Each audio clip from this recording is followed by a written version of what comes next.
ஆதியாகமம் 22ஆம் அதிகாரம். வாட்டையாவது ஒரு ஆட்டையாவது திருடி அதை கொன்றால் அதை விற்றால் அவன் அந்த மாட்டுக்கு 5 மாடுகளையும் அந்த ஆட்டுக்கு 4 ஆடுகளையும் பதிலாக கொடுக்க கடவன். திருடன் கண்ணமிடுகையில் கண்டுபிடிக்கப்பட்டு அடிக்கப்பட்டு செத்தால் அவன் நிமித்தம் இரத்தப்பழி சுமராது.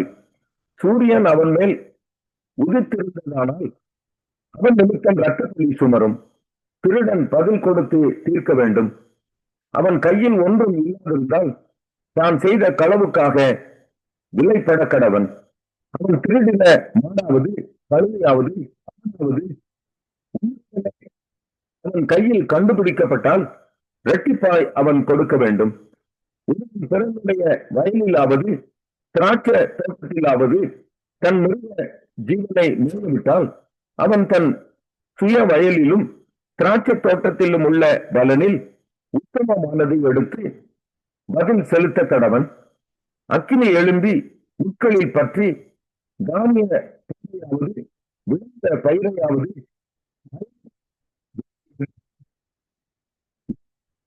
ஆனால் அக்கினியை கொளுத்தினவன் சேதத்திற்கு உத்தரவாதம் பண்ண வேண்டும்.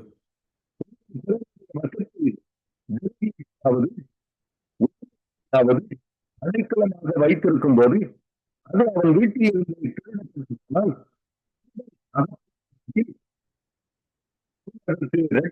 கொடுக்க வேண்டும். திருடன் அகப்பட்டதே போனால் அந்த வீட்டுக்காரன் தானே திருடனுடைய பொருளை அபகரித்தானோ இல்லையோ என்று அறியும்படி நியாயாதிபதி வீட்டில் அவனை கொண்டு போக வேண்டும். காணாமல் போன நாடு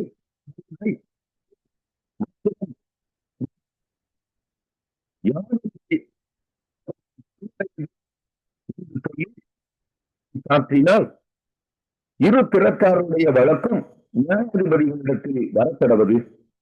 நியாயாதிபதிகள் எவனை குற்றவாளி என்று தீர்க்கிறார்களோ அவன் மற்றவனுக்கு இரட்டிப்பாக கொடுக்க கடவன். ஒருவன் தன் கழுதையாவது மாட்டையாவது ஆட்டையாவது மற்ற யாதொரு மிருக ஜீவனையாவது சட்டத்தை விட்டிருக்கும் போது அது செத்தாலும் சேதப்பட்டு போனாலும் காணாதபடி அவன் தான் பிறனுடைய பொருளை அபகரிக்கவில்லை என்று கர்த்தரிடம் ஆணை அவர்கள் இருவருக்கும் நடு தீர்க்க கடவது. உடனவன் அதை அங்கீகரிக்க வேண்டும், மற்றவன் பதிலளிக்க வேண்டுவதில்லை. அது அவன் வசத்தில் இருந்து திருடப்பட்டு தீர்த்தானால் அவன் அதன் எஜமானுக்கு அதற்காக உத்தரவாதம் பண்ண கடவன். அது தீர்ந்தானால் அதற்கு சாட்சியை ஒப்புவிக்க வேண்டும். தீர்ந்ததற்காக அவன் உத்தரவாதம் பண்ண வேண்டுவதில்லை. ஒருவன் பிறனிடத்தை எதையாவது இரவாக வாழ்ந்ததுண்டானால் அதற்கு உடைமை இராத போது அது சேர்ந்தாலும் செத்து போனாலும் அதற்கு உத்தரவாதம் பண்ண வேண்டும். அதற்கு கூட இருந்தானாகில் அவன் உத்தரவாதம் பண்ண வேண்டுவதில்லை. அது வாடகைக்கு வாங்கப்பட்டிருந்தால் அது அவன் வாடகைக்கு வந்த சேதம். நியமிக்கப்படுவது ஒரு கன்னிகையை மோசம் நோக்கி அவனுடைய சயனித்தால் அவன் அவளுக்காக பரிசம் கொடுத்து அவளை விவாகம் பண்ண கடவன். அவள் தகப்பன் அவளை அவனுக்கு கொடுக்க மாட்டேன் என்றானாகில் கன்னிகைகளுக்காக கொடுக்கப்படும் பரிசு முறையின்படி அவன் பணத்தை நிறுத்து கொடுக்க வேண்டும். சூனியக்காரியை உயிரோடு வைக்க வேண்டாம். இதனுடைய பிளவு எவனும் கொல்லப்பட வேண்டும். கர்த்தர் ஒருவருக்கு கடவன்.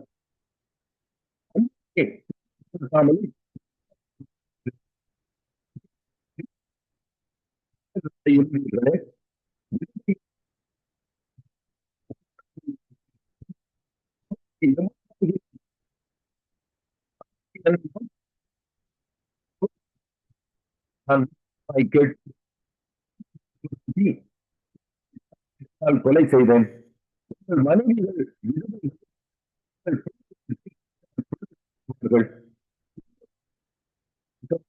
ஜனங்களில் கடனாக கொடுத்திருந்தால் வேண்டாம். வஸ்திரத்தை ஈடாக வாங்கினால்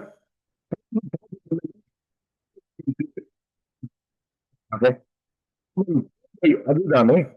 அதுவே அவன் தன் உடம்பை மூடிக்கொள்ளுகிற வஸ்திரம். வேறு எதினாலே போட்டுக் அவன் என்னை நோக்கி நான் அவனுக்கு சொல்லிக் கொடுத்தேன். நான் இரக்கமுள்ளவராயிருக்கிறேன். தூக்கியாமலும் ஜனத்தின் அதிபதியை சபியாமலும் இருப்பாயாக. முதல் பழுக்கும் உன் பழத்தையும் வடியும் உன் ரசத்தையும் காணிக்கையாக செலுத்த தாமதிக்க வேண்டாம். உன் குமாரரில் முதற் பேரானவனை எனக்கு கொடுப்பாயாக. உன் மாணவர்களிலும் தன் தாயோட இருக்கும் செலுத்துவாயாக. மனுக்களாய் இருக்க கடவீர்கள். வெளியிலே பீருண்ட மாம்சத்தை புசியாமலும். 75ஆம் சங்கீதம். அல் தஷ்கேத் என்னும் வாத்தியத்தில் வாசிக்கும்படி ராக தலைவனுக்கு ஒப்புவிக்கப்பட்ட ஆசாபின் சங்கீதமாகிய பாட்டு. உன்னை துதிக்கிறோம் தேவனை, துதிக்கிறோம். சமீபமான கிரியைகள் அறிவிக்கிறது. நியமிக்கப்பட்ட காலத்திலே யதார்த்தமாய் நியாயம் தீர்ப்பேன். பூமியானது அதன் எல்லா குடிகளோடும் கரைந்து போகிறது. அதன் தூண்களை நான் நிலை நிறுத்துகிறேன். சேலா. வீம்புக்காரரை நோக்கி வீம்பு பேசாதேயுங்கள் என்றும், துன்மார்க்கரை நோக்கி கொம்பை உயர்த்தாதிருங்கள் என்றும் சொன்னேன். உங்கள் கொம்பை உயரமாய் உயர்த்தாதிருங்கள். இருமாப்புள்ள கழுத்துடையவர்களாய் பேசாதிருங்கள். கிழக்கிலும் மேற்கிலும் வனாந்தர திசையிலும் இருந்து ஜெயம் வராது. தேவனே நியாயாதிபதி. ஒருவனை தாழ்த்தி ஒருவனை உயர்த்துகிறார். கலங்கி பொங்குகிற மதுபானத்தினால் நிறைந்த பாத்திரம் கர்த்தருடைய கையில் இருக்கிறது. அதிலிருந்து வார்க்கிறார். பூமியில் உள்ள துன்மார்க்கர் யாவரும் அதன் வண்டல்களை உறிஞ்சி குடிப்பார்கள். நானோ என்றென்றைக்கும் இதை அறிவித்து யாக்கோபின் தேவனை கீர்த்தனம் பண்ணுவேன்.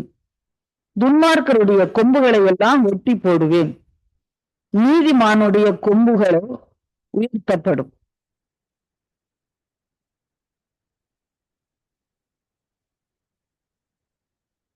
76ஆம் சங்கீதம்.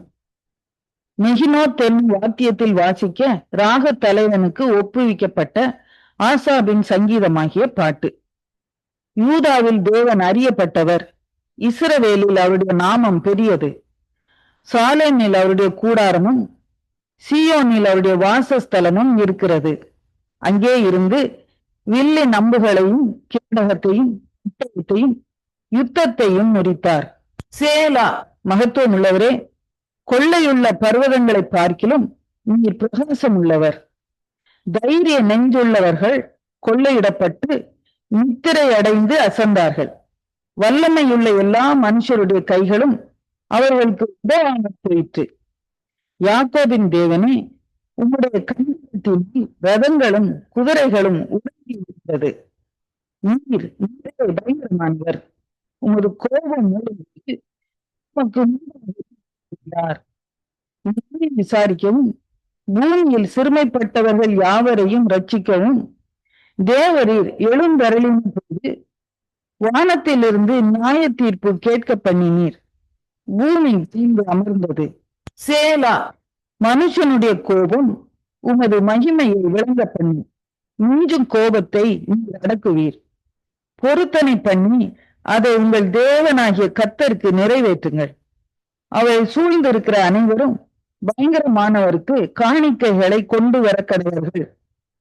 பிரபுக்களின் ஆவியை அடக்குவார். பூமியின் ராஜாக்களுக்கு அவர் பயங்கரமானவர்.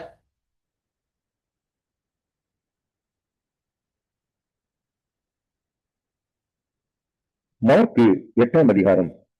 இந்த நாட்களிலே திரட்டும் ஜனங்கள் கூடியிருக்கையில் சாப்பிடுவதற்கு ஒன்றும் இல்லாத போது இயேசு தம்முடைய சீசரை அழைத்து, ஜனங்களுக்காக பரிதவிக்கிறேன்.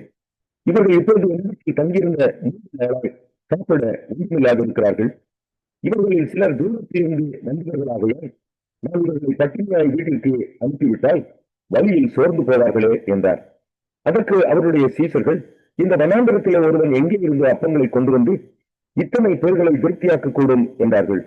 அதற்கு அவர், உங்களிடத்தில் எத்தனை அப்பங்கள் உண்டு என்று கேட்டார். அவர்கள் 7 அப்பங்கள் உண்டு என்றார்கள்.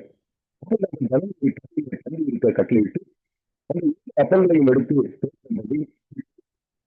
பரிமாறும்படி சீசர்களிடத்தில் கொடுத்தார். அவர்கள் ஜனங்களுக்கு பரிமாறினார்கள். சில சிறு மீன்களும் அவர்களிடத்தில் இருந்தது. அவர் அவர்களையும் ஆசீர்வதித்து அவர்களுக்கு பரிமாறும்படி சொன்னார். அவர்கள் சாப்பிட்டு திருப்தி அடைந்தார்கள். மீதியான துணிக்கைகளை 7 கூடை நிறைய எடுத்தார்கள். சாப்பிட்டவர்கள் ஏறக்குறைய 4000 பேராய் இருந்தார்கள். பின்பு அவர் அவர்களை அனுப்பிவிட்டார். அவர் தம்முடைய சீசரோட கூட படவில் ஏறி தல்மானுத்தாவின் எல்லைகளில் வந்தார். அப்போது பரிசேயர் வந்து அவர்களை தர்க்கிக்க தொடங்கி அவரை சோதிக்கும்படி வானத்திலிருந்து ஒரு அடையாளத்தை காண்பிக்க வேண்டும் என்று கேட்டார்கள். அவர் தம்முடைய ஆவியில் பெருமூச்சு விட்டு, இந்த சந்ததியார் அடையாளம் தோல்கிறது என்ன? இந்த சந்ததியாருக்கு ஒரு அடையாளமும் கொடுக்கப்படுவதில்லை என்று மெய்யாகவே உங்களுக்கு சொல்லுகிறேன் என்று சொல்லி அவர்களை விட்டு மறுபடியும் படவில் ஏறி அக்கறைக்கு போனார். சீசர்கள் அப்பங்களை கொண்டு வர மறந்து போனார்கள். படவிலே அவரிடத்தில் மாத்திரம் இருந்தது. அவர் அவர்களை நோக்கி, நீங்கள் பரிசேயருடைய புளித்த மாவை குறித்தும் ஏரோதின் புளித்த மாவை குறித்தும் எச்சரிக்கையாயிருங்கள் என்று கற்பித்தார். அதற்கு அவர்கள், நம்மிடத்தில் அப்பங்கள் இல்லாதபடியால் இப்படி சொல்லுகிறார் என்று தங்களுக்குள்ளே யோசனை பண்ணிக் கொண்டார்கள். இயேசு அதை அறிந்து அவர்களை நோக்கி, உங்களிடத்தில் அப்பங்கள் இல்லாதபடியினால் நீங்கள் யோசனை பண்ணுகிறது என்ன? இன்னும் சிந்தியாமலும் உணராமலும் இருக்கிறீர்களா? இன்னும் கடினமாய் இருக்கிறதா? உங்களுக்கு கண்கள் இருந்தும் இருக்கிறீர்களா?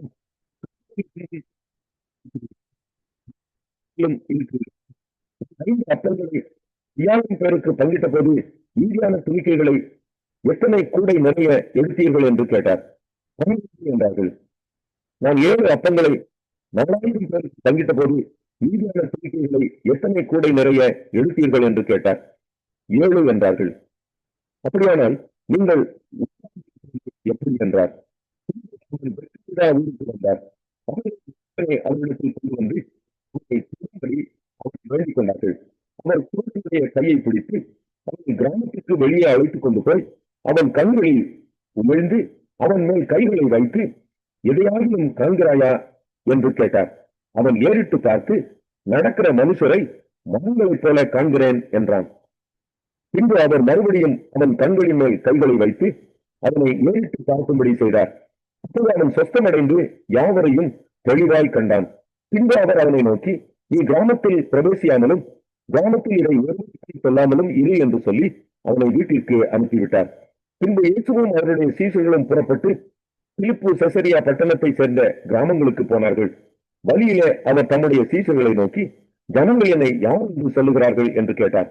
அதற்கு அவர்கள், சிலர் உம்மை யோவான் ஸ்நானன் என்றும், சிலர் எலியா என்றும், சிலர் தீர்க்கதரிசிகளில் ஒருவர் என்றும் சொல்லுகிறார்கள் என்றார்கள். அப்பொழுது அவர், நீங்கள் என்னை யார் என்று சொல்லுகிறீர்கள் என்று கேட்டார். பேதுரு பிரதியுத்தரமாக, நீர் கிறிஸ்து என்றான். அப்பொழுது தம்மை குறித்து சொல்லாதபடிக்கு அவர்களுக்கு உறுதியாய் கட்டளையிட்டார். அல்லாமலும் மனுஷகுமாரன் பல பாடுகள் பற்றி மீட்பராலும்